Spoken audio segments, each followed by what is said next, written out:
4 in verse number 11. Sundan niyo po sa inyo pong mga Bibles.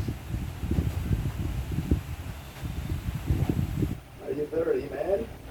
Sabi po ng Bible, and He gave some apostles, and some prophets, and some evangelists, and some pastors and teachers for the perfecting of the saints, for the work of the ministry, for the edifying of the body of Christ. 13, till we all come in the unity of the faith and of the knowledge of the Son of God unto a perfect man, unto the measure of the fullness, the measure of the stature of the fullness of Christ. 14, that ye henceforth be no more children tossed to and fro and cared about every wind of doctrine, by the sleight of men cunning craftiness, whereby they lie in the way to deceive.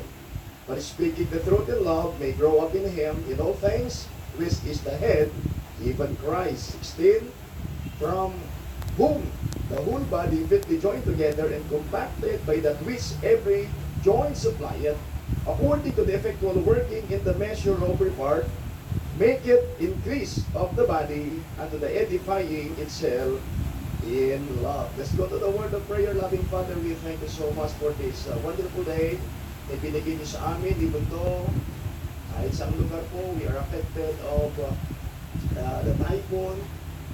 Pero Panginoon, salamat po. Patuloy yung iniingatan ng inyong pong mga anak. Salamat sa magandang puso na binigay niyo sa bawat isa na muli ngayong gabi ay aming gagampanan ang aming tungkulin bilang inyong pong mga anak to be in the church of God, na magsasama-sama, mag-aral, and thank you so much for those inspiring testimonies that we heard. And thank you also for the presence of your people, even for our first-time visitors. Salamat Panginoon sa pagkakataon na kami po ay nagiging bahagi sa inyong pong gawain. Salamat Panginoon sa gawain niyo po dito sa aming simbahan, dito po sa Fort Bonifacio. Salamat po sa aming pong pastor, continue to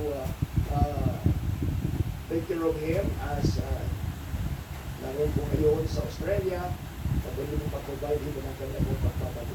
Salamat po Ama, at nawa ngayong gabi ang mensahe ay magsilbing hamon sa bawat anak ninyo, na kami ay magpatuloy sa inyong gawain at maunawaan namin ang pakikibahagi patuloy sa gawain po. If there are any wicked ways na makita niyo po sa amin na magsisilbing hadlang sa paglapit namin sa inyong, please forgive us.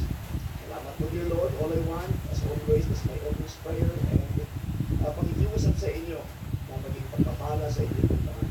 Kung meron mga yung discouraged, encourage niyo po sila. Kung meron mga nangihila, manakasin niyo po sila. At maunawaan nila ang kahalagahan ng pagiging kabahagi ng inyo pong iglesia. So thank you dear Lord. For in His name we pray. Amen. Amen. Thank you.